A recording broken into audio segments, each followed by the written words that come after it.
Welcome back to the Football Fitness Federation podcast. This is episode 210. I'm delighted to be joined on the podcast today by Megan Ratcliff. Megan, how are we? I'm good. How are you? I'm very, very good. Megan, we've just been speaking for about 20 minutes and we've covered some really cool stuff. And I know the roles that you're in at the moment, I find them really interesting. So I'm really keen to dive into that in a little bit. And again, like I always say, we should have recorded the stuff we just talked about. Yeah. So all the stuff you just said, you need to just say it again in a minute. Okay. But if you forget anything, you have to prompt that back out of me. Yeah, I will. But just to start with, like we always do, Megan, give us a little bit of a background on yourself. And then also, I've not mentioned your role. So can you take us into what you do currently as well? Okay, so I'm currently the strength conditioning coach for Burnley women. And also sports scientist / S&C for the England Amputee lads. So that's currently what I'm doing at the moment. Brilliant. And a little bit of background?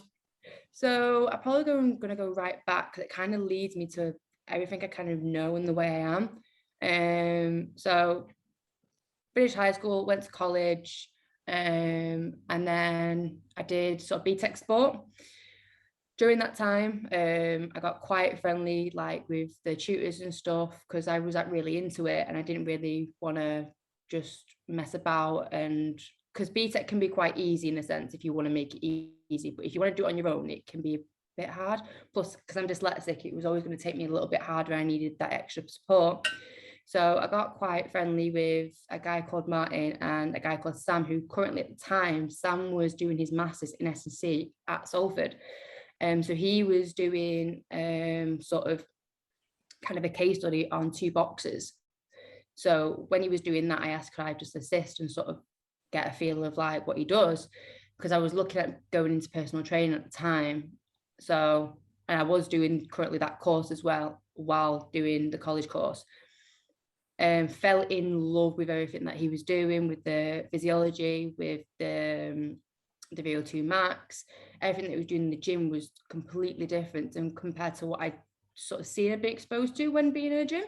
And I just kind of fell in love with what he did. And then I actually came to the end of my college course and found out that I actually got one of the highest grades, which I was completely shocked about, because I was like, oh, I'm going to do crap. We're not going to do good. Like, you're dyslexic, one. Like, let's be honest, you're not written, you're not academically good, you're just practically good. Well, that changed when I seen that. So I thought, you know what, I'm actually clever. Like, let's actually do something with this. So I had a feeling I was going to go to uni, but uni was never on the cards. So I was having a look at actually what I'd want to do, and it was sort of similar to what he was doing, but I didn't really know what the name was for it. So I did a little bit of researching, and I'd kind of already grown up in like a football kind of family. And I kind of grew up in a pub. So it sounds really bad when I say that, but my mum and dad just like going for a drink, and we always end up in the local pub, which is just always football mad. So I was like, I would love to do that role within football. Like, that would be ace. So I had a gap year to try and think about whether this was the right thing for me to do. So I had a gap year, did a bit of traveling. My friend was out in the States, so I went and visited her a few times, fell in love with the States, and was like, I want to move there. I want to do my role, but over there. So I kind of came back, did the course, like did an undergrad in sports science, S&C at Salford Uni. For the whole of that, I kind of went to uni really selfish as well. So I didn't really go there with wanting to be and live the student life, because I'd already lived that 2 years prior to going to uni. So I'd already got that out of my system. So when I went there, I found it really hard at first, because I was that little bit older than all the 18-year-olds going in, which I found it really, like, it sounds really sad, but I found it hard to make friends, because I was like, I'm in this for the long haul. I don't know whether you lot are. Like, that sounds so bad me saying that, but it was the real life that I had. And I kind of really understood the age gaps and how much you actually grow up and you sort of live life a little bit. So after that, like, I did the whole 3 years, learned a lot. I had Paul Comfort, John McMahon, and at the time, Tons, I can't say his last name, so I'm really going to. That's it. Nick Ripley and Matt Cuthbert. I think that's his. think that's how you say his last name. They were all doing their PhDs and masters while I was there. So every sort of little bit of research they were doing, I was like wanting to be involved in it. Some of the stuff that Tom was doing, girls weren't allowed to be part of it, which was always really annoying.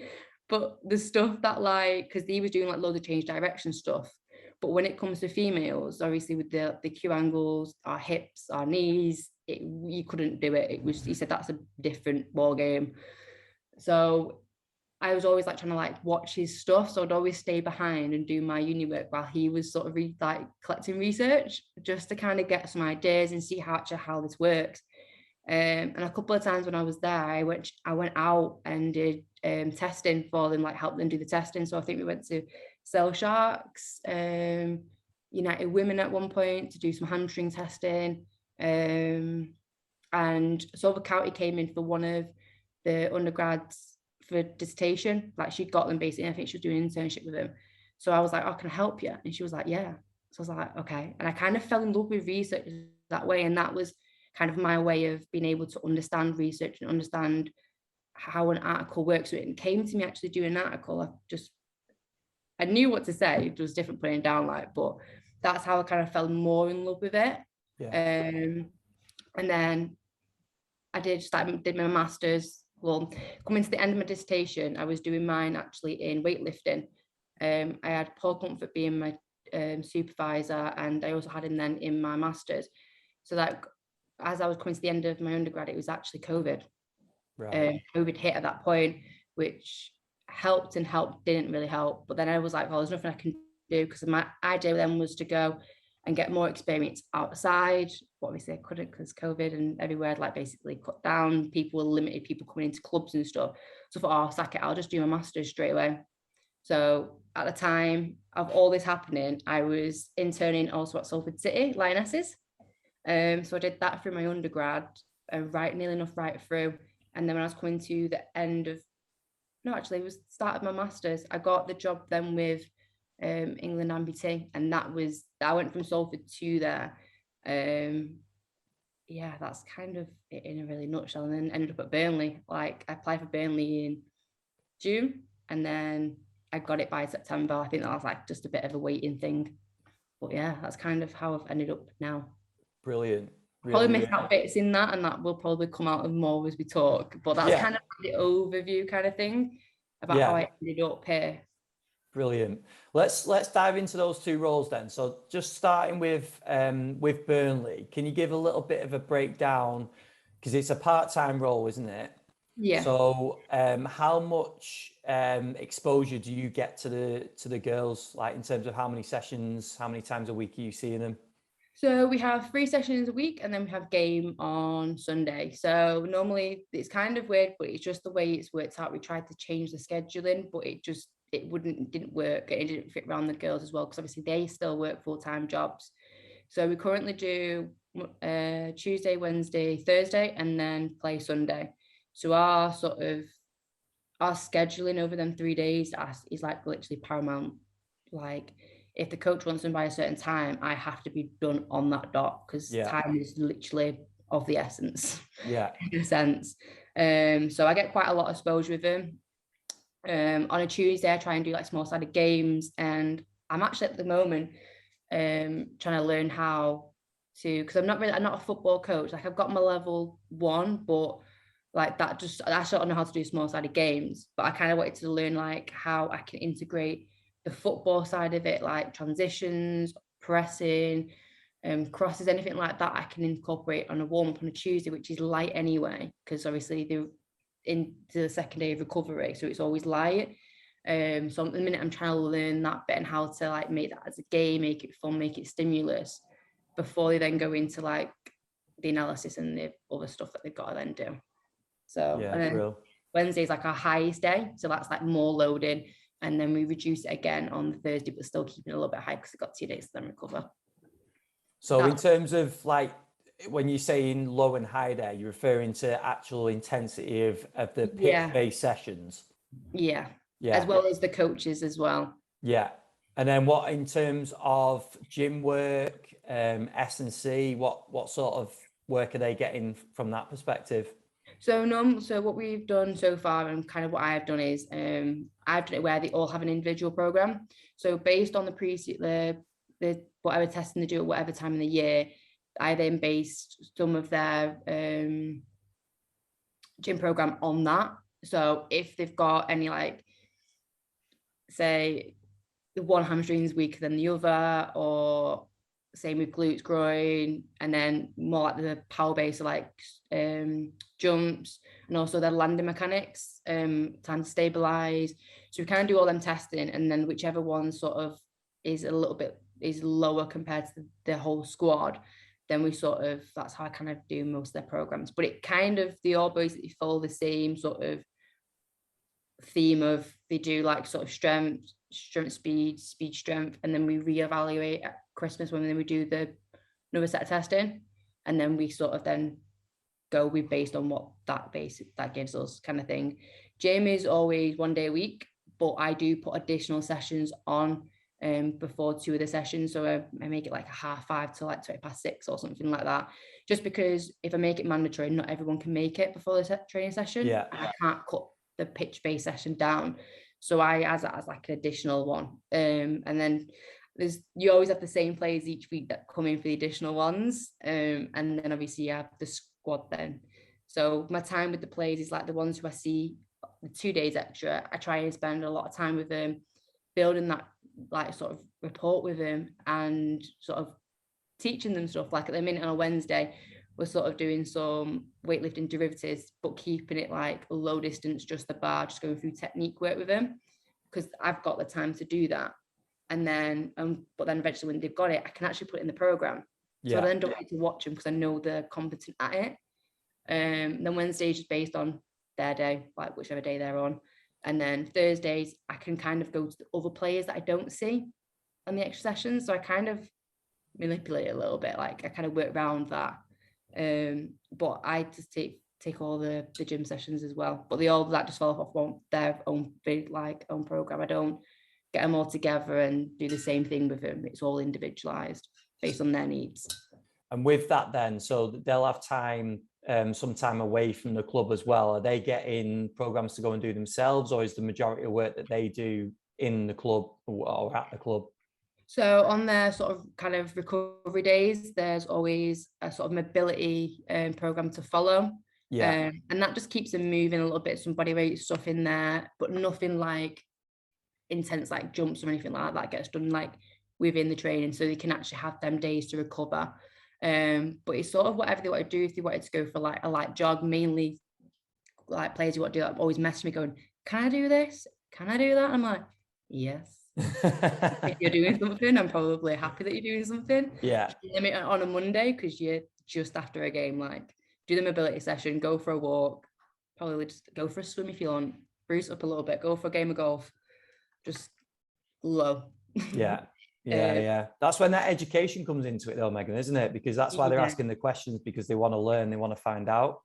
Yeah, definitely. Like I always have time for any player that wants, he's just asking questions. Like I'll give them as much information as I possibly can, because at the end of the day, it's going to make my life a lot easier. It's going to make their life a lot easier, and then it will make their performance better. Yeah, 100%. Yeah. No, that's a great breakdown. It gives a really good insight into what they're doing, how the program works. So with the amputee team, you gave a really, really good breakdown. This is where the pressure's on now, because you gave such a good explanation before we started recording. This is where you've got to repeat it. Just give us a little bit of an insight, because I'm sure there's a lot of people like myself that don't know too much about how the team works, and even some of the rules that you've just talked about before we started recording that are actually implemented on the team. So can you give a little bit of an overview of how it works with the team? So I'll just go with the game as a whole. They all have, so the outfield players have one limb. That limb is obviously its limb, but then the one that's been amputated is that everyone's got a different sort of a size leg in another sense. So some of them have no ankle, some of them have no knee, some of them have below the knee amputated, some of them have like only like half a thigh, and then some of them actually have hip, no thigh, and then two of them actually have got no hip. One of them definitely got no hip, and then sort of another one's kind of got like slightly bit of the hip, but not really, probably about half of it. So the outfielders have to have one leg. They also can't put it down, the amputee one down during a game. So if one of them's only got their ankle amputated, they actually can't put it down, even though they could, but they're not allowed to put it down. The goalkeepers have to have one arm. 2 legs, they have 2 legs. But the other arm, because it's still, like most of them all have stumps, so because it's still a stump, that stump actually has to be strapped to them so it eliminates being able to use that stump within a game. That stump's never out of the actual shirt, that's always stuck in and strapped to the body. But we actually have one keeper that has one arm and one leg and uses his prosthetic during a game. Wow. So that's kind of how that sort of game really works, really. Obviously, it's a smaller pitch, and I think it's 5v5. And take us through where your role fits with this then, Megan, because this is the interesting part for obviously for the listeners, because again, you ran me through this before, but in terms of exposure with the players, you talked about seeing the girls throughout the week, 3 times in the week, and then you got the game at the weekend. What about the amputee team? How many times a week, per month, or per year are you seeing the team? So the season for the amputees always runs from like January to about September, October. And from January to May, I probably see him once a weekend throughout that time, once a month. From May to October, depending on the tournament. So like last year we had the Euros, this year we've got the World Cup. I've seen them then twice per month. But it's always like on one weekend. So the weekends normally run from the Friday to the Sunday.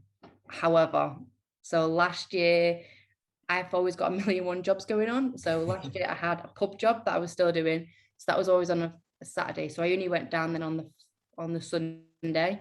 And this year it's kind of switched where I do the Saturday, not the Sunday, because I'm with Burnley. And then if they need the extra hands on the Friday to help set equipment or anything like that, I'll just do the Friday and Saturday as well.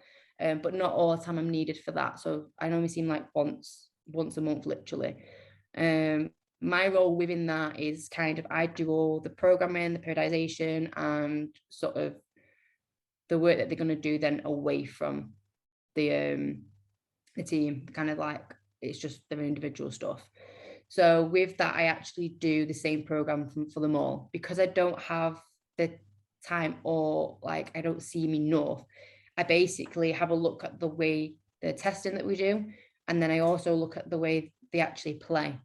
So I kind of use a coach's eye for that to sign and say, right, he's looking a little bit slow. We need to work on that. And I sort of periodize it and try and tell them and educate them how we're going to do this season. And then just hopefully they just buy in and follow it. But yeah. So there's a guy we have who does all the warm-ups. So I actually don't have any pitch-based stuff with them. And at the current moment, there isn't any pitch-based S&C sessions, mainly just purely down to the time and the fact that they coach only see him once a month and they have a structured plan for that weekend. So yeah, that's kind of a breakdown of it. I think I covered it. Yeah, no, brilliant. And you just mentioned there about the testing. So talk to us about how that works and what sort of things you're doing in terms of testing. So testing it's kind of really basic, because we don't have access to all the fancy equipment. We just kind of have to use the very basic stuff that's not always reliable, and the validity is not always the best, but it's what we have, so we kind of just have to work with it. So we do a jump test, but we basically measure that how high they jump with an arm swing. Obviously these are on one leg, so it's they get, some of them actually get quite high, some of them don't. Because it's like any athlete trying to do a single leg counter movement jump, they're not going to get as high. We do 505. We do ask places to kind of borrow their timing gates. So I think one set we reviewed from UCLan, and then I actually asked Burnley whether I could take ours for one weekend, and the guy was like, yeah. So we do the 505, and then we do 10, 15 and 20 meter sprints, mainly because they're never going to reach the 30 because of the pitch is always smaller, so they're never really going to reach that. So we kind of do that, and then we sort of take the 505 with the initial push off, so we can do 10, 15, 20 as well, just because some positions don't actually move more than 10 yards. So yeah, that's kind of really, really basic. But we also measure or body power. So we use med ball throw for that, just because obviously they're on crutches. So the upper body is kind of essential in that point. And as we haven't really got cameras to look at, obviously your leg stride versus the crutch stride and stride frequency and all that good stuff. So we can just kind of use that to sort of say how much power we actually got from the upper body. But it's like I said, it's very, very basic because we just don't have the equipment to do all this nice fancy stuff. Yeah, but that's giving you key information, isn't it, for programming? And that's what I wanted to go into now. So when you're programming for those players, you mentioned again before we started recording that obviously the demand that anyone who's been on crutches will sort of be sympathizing right now. Yeah, the hands, the shoulders, and not only just trying to walk around the kitchen or your house, they're actually competing. So the demands of those must be massive, but then also being on that single leg.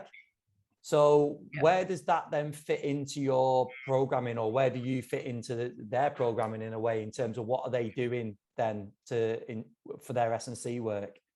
So last year I kind of walked into this really naively, because like anyone, you're walking into a sport with limbs missing, like it becomes quite hard and you have to sort of learn to adapt. And that's kind of why I took the challenge on, because if you're going to adapt it, you might as well adapt it with a para athlete, because you have no choice. So I kind of looked at where these common injuries are. Bear in mind, these haven't really been, bear in mind, there's hardly no research on amputee football. I think the only ones are from Turkey, Poland, and one from Japan. Like there's about 7. So I kind of looked on what are the common injuries for our lads, and the main one really was back pain. They kept all of them moaned about lower back pain. So I kind of was looking at how strong are their abs. Turns out they weren't that strong. but they couldn't, like, they were constantly like had like they always arch the lower back because of the limb missing. The kind of, when they stand, they sort of lean on the crutches, which then they kind of stick the bums out and they then create that sort of curve. So when they were doing any sort of like squatting based patterns, they couldn't actually keep sort of their back in alignment. So for that, I was like, right, okay, we have to do like literally a wall squat, but a moving one. So where they have to press the back into the wall. So I kind of played around for weeks trying to figure out how I'm going to program. Like you can use one-legged stuff, but it will only take you so far. So you have to be able to adapt stuff. So that whole last year, I was kind of figuring out how I'm going to do this. This year was probably about a better program from my sort of base, in the sense that we came in, we went straight onto strength straight away. But also they had to do 3K runs. Realistically, like when you look at it, like who does a 3K run as a footballer? But it was mainly to get them conditioned again, running on the crutches, getting the hands conditioned so the blisters weren't going to come and annoy them. And then every time they came to a training camp, they got blisters all over the hands. Like we kind of wanted to condition the body to deal with being back on crutches and running back on crutches.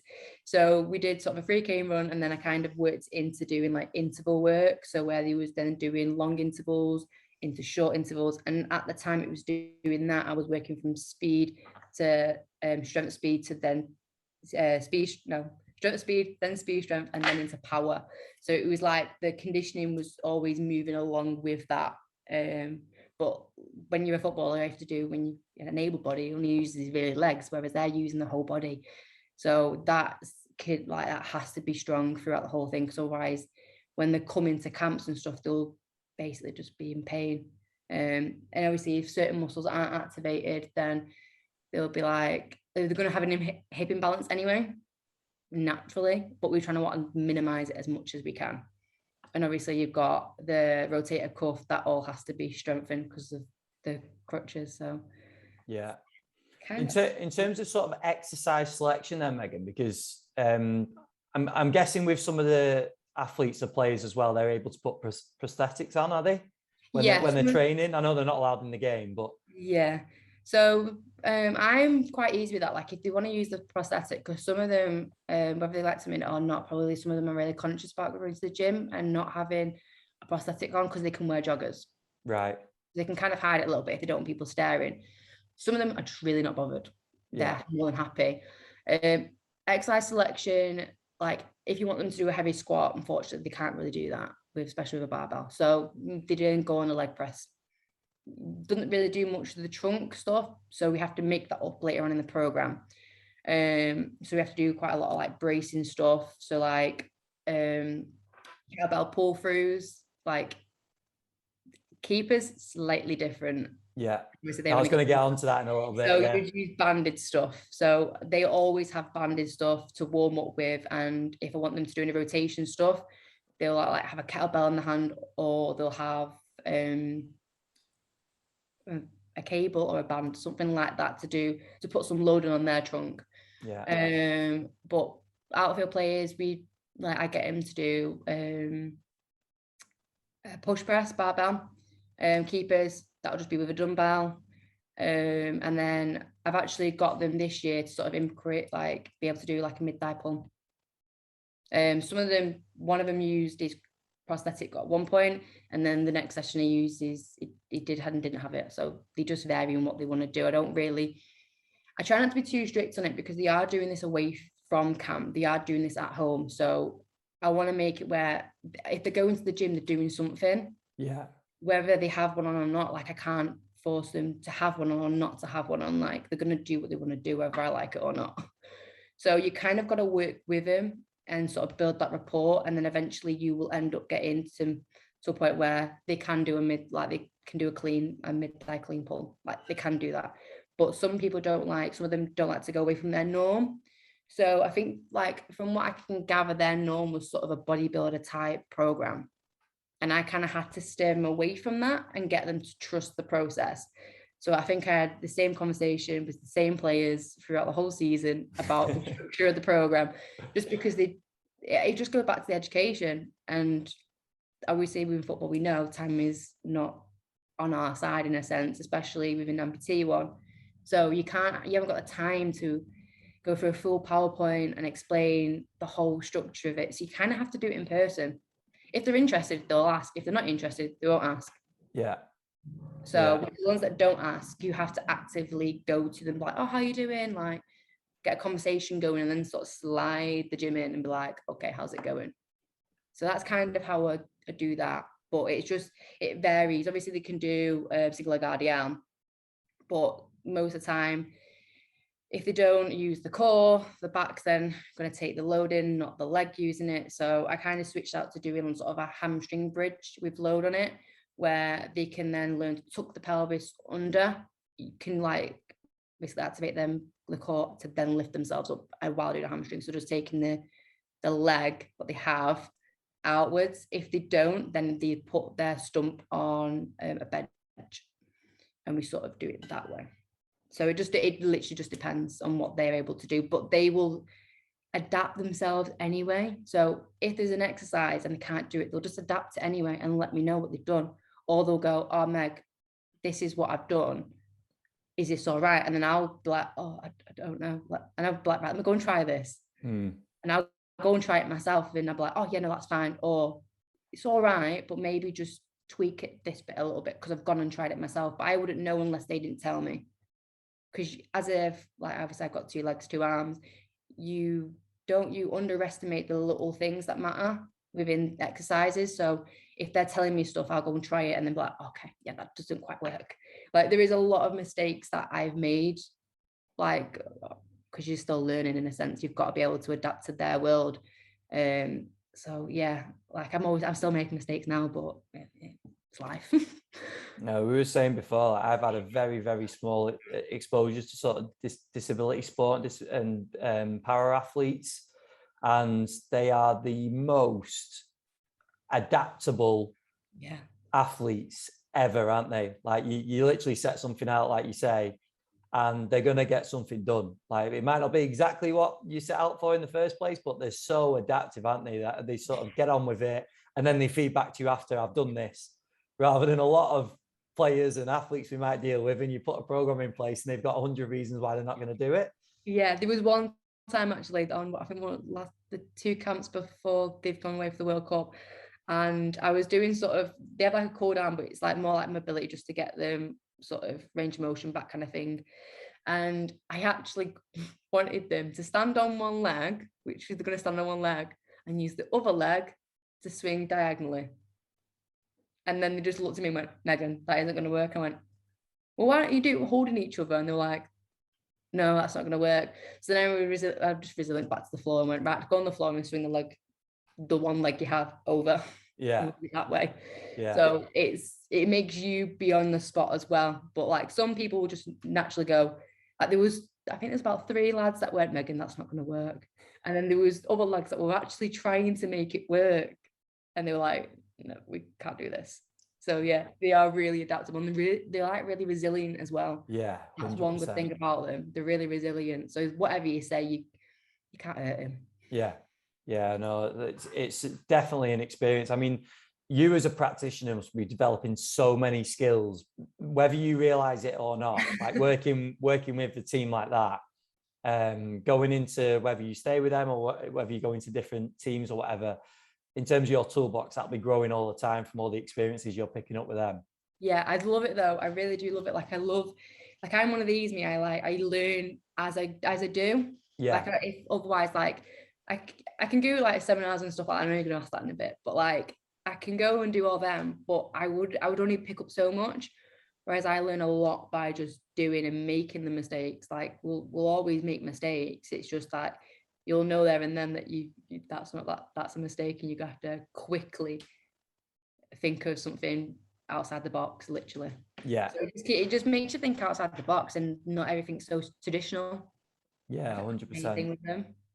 With you touched a little bit before on the keepers.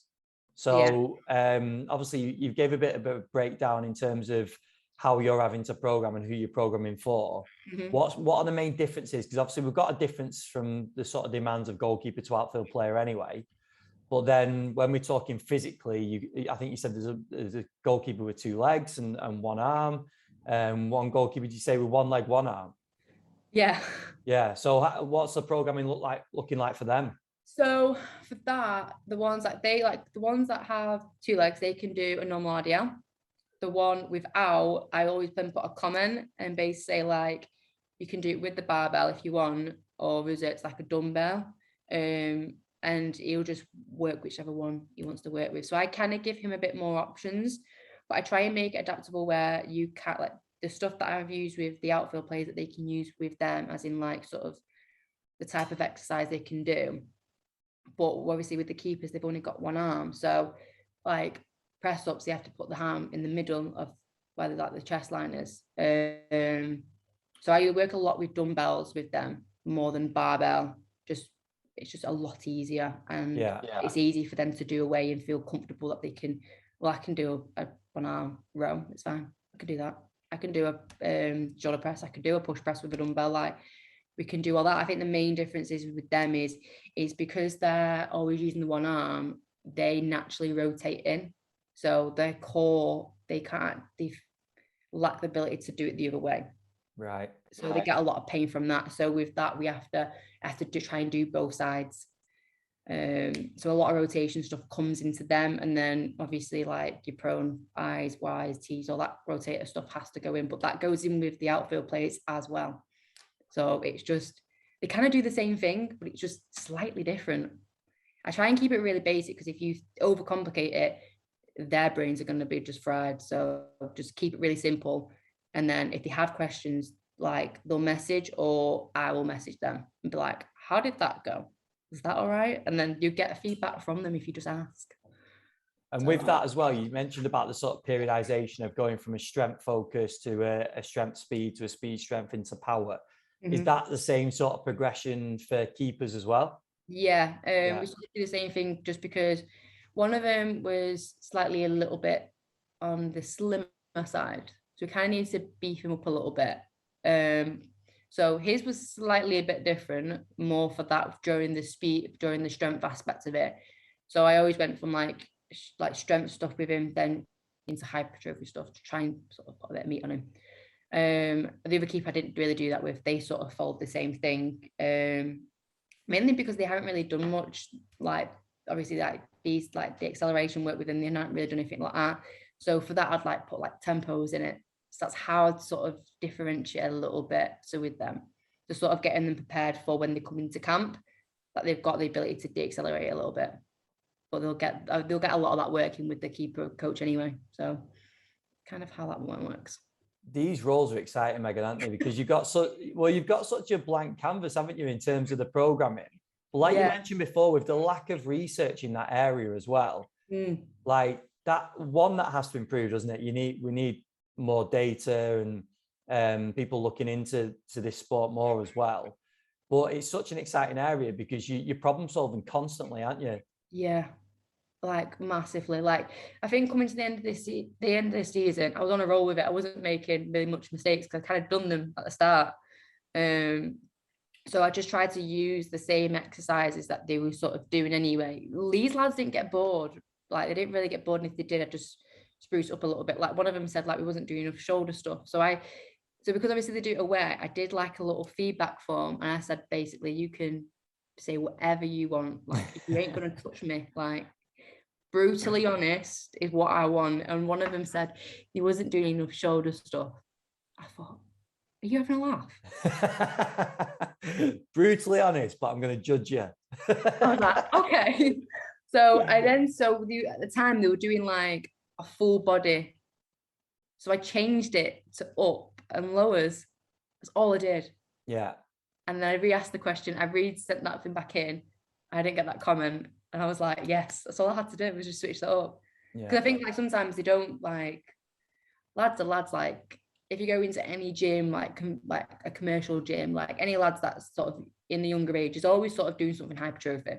So that's kind of all they really know. So when you're trying to like feed them into sort of a different way of training, they don't understand it and they don't feel like they're getting the same benefit from it. And that's the main difference with lads, is like they like to lift heavy, lift volume, and it's not kind of like your footballers, you're not rugby players. Like you don't need to grow because you're just going to put more weight onto your crutches.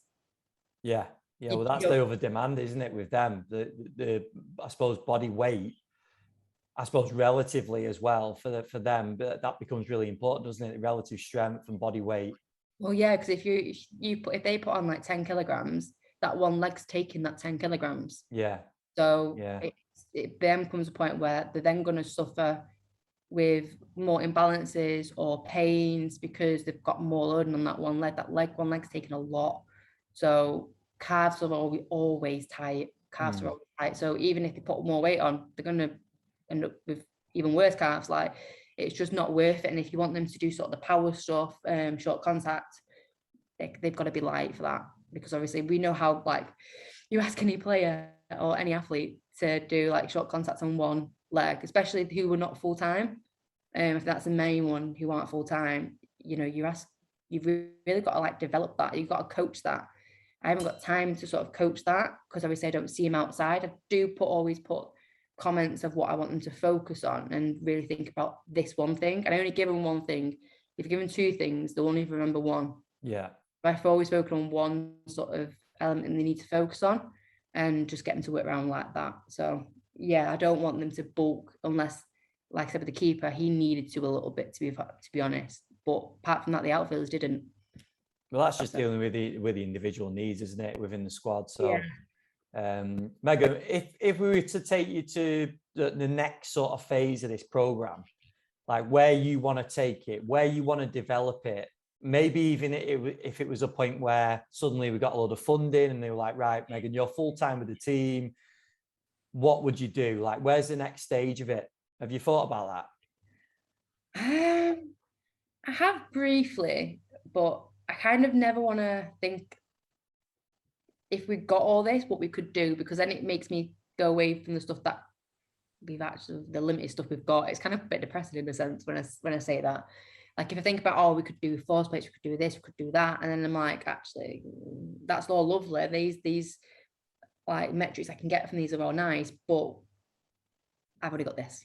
Yeah. So I think if there was loads of funding, it would be playing around with testing for them. I'd probably start with looking at abled versus non-abled within football, and looking really at the difference between it, because then you've really got a baseline. So if things are similar with a non-able body to an able body, you've got a bit more research on the able body side. But then if you haven't, then you know then what you need to look at. But the main like there's been a research that's done with biomechanics. So I definitely wouldn't do that, because I think that's more Tom's side of it. Because I know he's been working with some of the para athletes as well. So I'd probably send that more down his line. But in terms of like performance based, like certain exercises, what can we get from them and what do we need and the demands, then that would be grand. We've only recently as well this season just got GPS. Yeah. So we kind of understand more about the loading now, which it's kind of taken up until the World Cup to really understand the loading of it. So it's taken nearly enough a whole season with really minimal games to find the actual loading.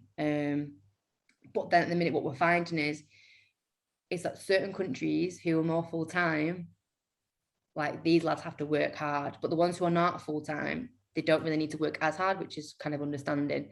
But that really shows you the difference between the countries that have got more funding for these lads and the ones that haven't. But I take my hat off to Owen, who's made it more into a charity. So people donate, fundraise, all that kind of stuff to get the funding in. Like, we wouldn't be able to get what we've got now if it hadn't been for what he's put in place. So the work he's done has been phenomenal, because like I said, like there wouldn't be as many staff, good staff as well. And obviously we wouldn't be able to get like to me, I had a medicine, physios, all that kind of stuff without his little bit. So it is what it is with him, sort of thing. So it's really good. It's good fun. The lads are mint as well. The lads are really fun to be around. Brilliant, Megan. It sounds like some great work there, and I appreciate you going through that and breaking it all down as well, because I'm sure there's a lot of the listeners that are unaware of the sort of challenges that you're facing in the role, and it's great to hear how you're adapting to that as well. I know you said about the things that you haven't got, but the things you're putting in place, it sounds like you're doing some top work. So yeah, keep up the great work with the guys as well, and obviously everything that you got going on with the girls too. We've not probably gone into that as much, and that maybe that'll be for a future podcast. Definitely. But I wanted to get into some of the quick fires that we always finish with. So first up is, who have been some of the biggest influences on your career so far? This has been a tough one, because I've worked with quite a lot of people in a sense, like over the good amount of years, but I think there is a few that's really stood out. One was probably my two lecturers at college. One just with their support on the fact that sort of building my own confidence that I can do stuff even though I've learned difficulty, and the fact that one of them introduced me to this whole new world that I absolutely love now. So that was a guy called Sam Bradley, who's actually out in Dubai now, and this guy called Martin Wrigley, who's now retired. So them two, I wouldn't have got where I am now without them two. And I'm probably going to say something I haven't actually said was, when I was in uni, I got the Salford role mainly for word of mouth, because I got to know Tony Strudwick. He came into one of my lectures and was basically sort of gave the breakdown, the good things about football, but also the brutality, like sort of not painting like it's this pretty picture, like it's very political, and you learn that as you go. But at the time, like, I knew who he was, and I was like asking him loads of questions, and then he was like, "Oh, well," like I was like, he's like, "Send me your CV, we'll work on your CV, and come down to United." So I went down with him, but at the time he was, I think, in the process of then going down to Wales with Ryan Giggs. I think that's kind of how it fell. So obviously when he left, I couldn't stay there realistically. And then Salford City were then bringing out a girls team. So Chris Casper knew Tony, and Tony's like, "Oh, I know a girl who might be brilliant for this." So he's then probably one that actually, I'm probably going to say, he influenced me in this way, because he got me my step in the door, my first step, where I made a lot of mistakes at Salford with them girls. But again, you just learn. Like, I was still at uni at that point. So I'd probably say they're like the three main ones. And then in terms of like uni and stuff, like Paul Comfort was my supervisor for both dissertations. Tom, for like all of his work that I've kind of watched and read about and have to keep reading them articles because they are hard to read at times. He's just so clever. He's so clever.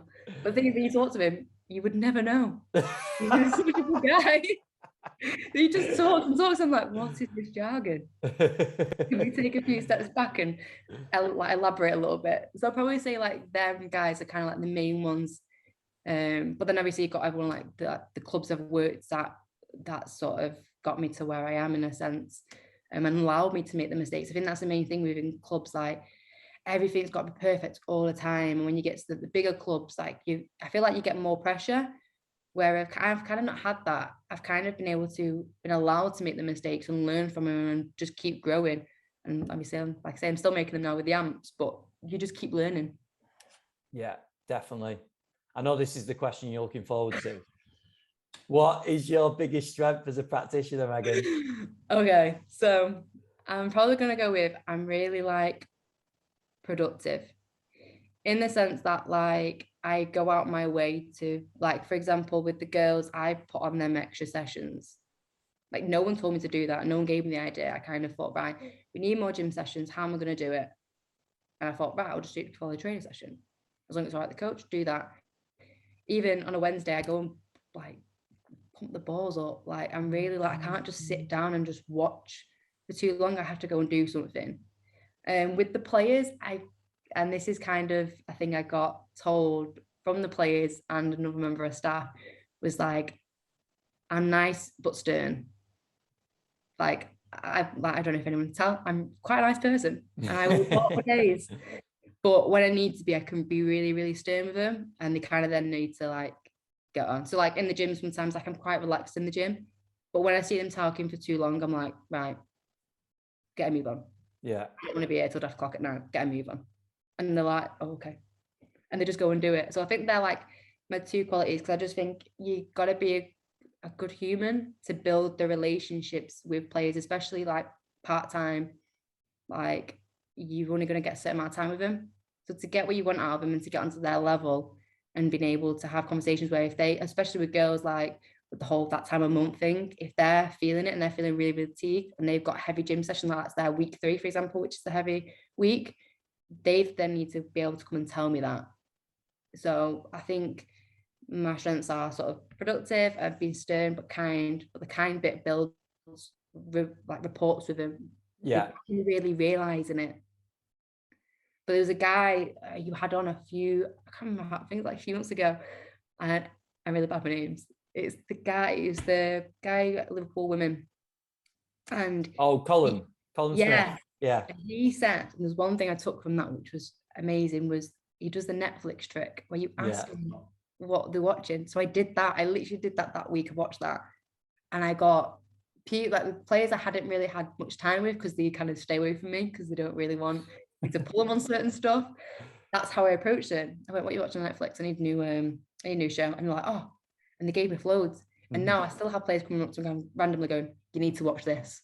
I'm like, "Oh, why?" And it just gets the conversation going where I can walk in and go, "Hi, you all right?" It's just that communication, that rapport. So I think I'm quite good at that. I think. Yeah, no, I'm good at that. Brilliant. You know the next one as well. A younger Megan, what would be your, like, pre-Salford, maybe even just getting out of university, what would be your top bit of career advice for Megan back then? Mainly, I wouldn't tell her anything. Okay. And that sounds really weird, but it's, if I told my younger self, I'd help my younger self out. Whereas not helping, because if you don't have any help, you sort of be exposed to stuff and you get resilient naturally. Like, whereas like at the minute, like I'm bulletproof, you could call me whatever name under the sun. I have players like every now and again who on that time, and they get really aggy because they're female. I take some of that brunt and it does not touch me. So I think that I'm working with lads at the same point, like lads are brutal. Like you need to have thick skin to be with a bunch of lads, because what comes out of their mouth, not everyone would be okay to hear. Yeah. So I think nothing in that sense. The one thing I'd probably say was just have confidence and get used to being get used to being comfortable with the uncomfortable. That's probably the two things I'd probably say. Apart from that, nothing else. Figure it out yourself. I think that's really good advice. And we say about this a lot. Like it's hard, isn't it? Because you can give advice to younger coaches, but when I speak to more and more people, the key lessons, like you've just mentioned there, come from these struggles and the experiences. So in a way, we want to try and give young coaches as many of these as possible, so then they build the experience. Yeah, I think the one thing they probably need is just the confidence, because obviously going into a club can be really scary when you really get your players and be able to have the confidence, even just to do a warm up with them, get them to listen when they're chatting. It's like, oh, how do you tell them to, like, so people who are quite quiet, how do you get them to stop chatting without disrupting them? But you need to disrupt them to get them to do it. It's having that confidence, let them make the mistakes with everything else. It's just being able just to be that sort of cheerleader a little bit. Yeah. I think that's probably what they need more than for you to sort of give them your wisdom. Let them make mistakes.